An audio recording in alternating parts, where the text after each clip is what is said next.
নমস্কার, খবর পাচ্ছি আমি মাহিপাল। আমার সোনার বাংলা নিয়ে অবস্থান স্পষ্ট করলে যুব কংগ্রেসের মুখপাত্র শুভজিৎ চক্রবর্তী। ইন্দিরা ভবনে সেবাদলের সবাই এক ব্যক্তি হঠাৎ গেয়ে উঠলেন আমার সোনার বাংলা, আর এ নিয়ে পুরো উপত্যকা জুড়ে শুরু তামাম হইচই। আজ যুব কংগ্রেসের মুখপাত্র শুভজিৎ চক্রবর্তী পাল্টা এক সাংবাদিক সম্মেলন ডেকে নিজেদের অবস্থান স্পষ্ট করলেন।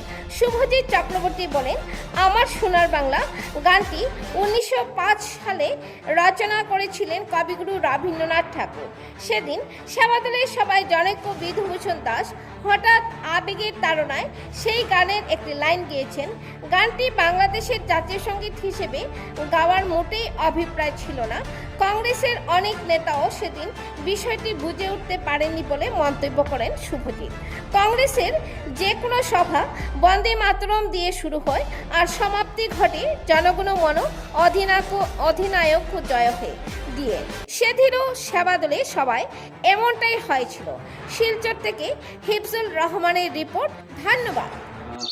আপনারা সকলেই অবগত যে গত 27 অক্টোবর করিমগঞ্জ জেলা কংগ্রেস ভবনে একটা সভা অনুষ্ঠিত হয়েছিল সেবাদলের, যেখানে উপস্থিত ছিলেন সেবাদলের রাজ্যিক সভাপতি থেকে শুরু করে কংগ্রেসের বিভিন্ন নেতৃবৃন্দ।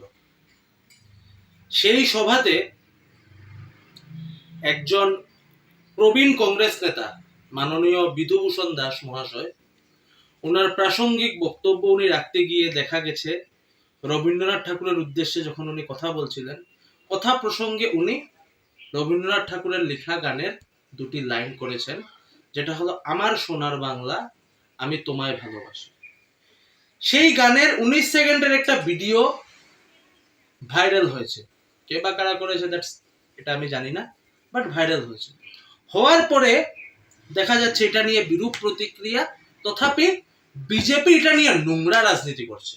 মাননীয় মুখ্যমন্ত্রী থেকে আরম্ভ করে করিমগঞ্জ জেলা বিজেপি নেতৃত্ব, মাননীয় মন্ত্রী কৃষ্ণেন্দু পাল থেকে শুরু করে উত্তর করিমগঞ্জের বিধায়ক, সকলে এটা নিয়ে নোংরা রাজনীতি করছে। এখন কথা হলো, এই যে গানটা বাংলাদেশের জাতীয় সঙ্গীত, ঠিক আছে, কিন্তু এই গানটা লেখা হয়েছিল 1905 ইংরেজিতে, 1905 ইংরেজিতে। 1905 ইংরেজিতে গানটা লেখার রিজন এটা অনেকে জানেন না, না মন্ত্রী জানেন না বিধায়ক জানেন। এই গানের রিজনটা হলো টু ইউনাইট বেঙ্গলি, বাঙালিদেরকে ঐক্যবদ্ধ করার জন্য, এগেইনস্ট ব্রিটিশ রুল। এই গানটা লেখা হয়েছিল by R N. Tagore, that is Rabindranath Thakur. এখন কথা হলো, ঐক্যবদ্ধের কথা বিজেপি কি বুঝবে? তারা বিভাজনের রাজনীতি নিয়ে ব্যস্ত। বিজেপি মানেই বিভাজন, বিজেপি বিভাজনীয় জুমলা পার্টি। এটা হলো গিয়ে কথা। আজকে মুখ্যমন্ত্রী বলছেন এই দুটা লাইন এই মানুষটা গেয়েছেন বলে গুসর রুজু করক, গুসর রুজু করক। জাতীয় সঙ্গীত গাইছে। আরে ভাই, যদি জাতীয় সঙ্গীত গাইতো এই মানুষটা, তাহলে সবাইকে দাঁড়ানো দেখা যেত। 19 সেকেন্ডের বাইরে আপনি পুরো গানটা দেখান তো যে এই মানুষটা গেছে কিনা। আর বন্দে মাতরম থেকে শুরু করে জনগণ পর্যন্ত আমাদের কাছে ভিডিও এভিডেন্স রয়েছে যে বন্দে মাতরম দিয়ে শুরু হয়েছে, জনগণ দিয়ে প্রোগ্রাম শেষ হয়েছে। এটা নিয়ে আপনারা নোংরা রাজনীতি করছেন। ওয়ারেস অন্যদিকে দেখা যাচ্ছে মুক্তেশ্বর ক্যাম্প্রাইর মতো একজন ডিমাসাও নেতা, যিনি ওপেন প্রকাশ্যে বলছেন যারা বাঙালি রয়েছেন, যারা বাংলা ভাষার জন্য প্রাণ আত্মহুতি দিয়েছেন, দে আর বাংলাদেশিস। এটা নিয়ে বরাকের যারা তাবর তাবর নেতা মন্ত্রী রয়েছেন, তাদের সাহস হয়নি এখন পর্যন্ত প্রেস মিট করার। তার মানে কি ধরে নেব? বিজেপি বাঙালি বিদ্বেষী ধরে নিতে হবে। আজকে হাতে ক্ষমতা রয়েছে বলে পুলিশের ভয় দেখাচ্ছেন। আর দেশপ্রেম আমাদের বিজেপি থেকে শিখতে লাগে না, দেশপ্রেম কংগ্রেসের বিজেপি থেকে শিখতে লাগে না। ব্রিটিশকে ভাগিয়ে দেশকে যদি কেউ স্বাধীন করে থাকে, দেন ইটস ইন্ডিয়ান ন্যাশনাল কংগ্রেস। নেতাজি সুভাষচন্দ্র বোস থেকে শুরু করে দেশবন্ধু চিত্তরঞ্জন দাস, বাঘা যতীন, আর অনেক নাম রয়েছে যেগুলো নাম হয়তো বা সবাই জানেনই না।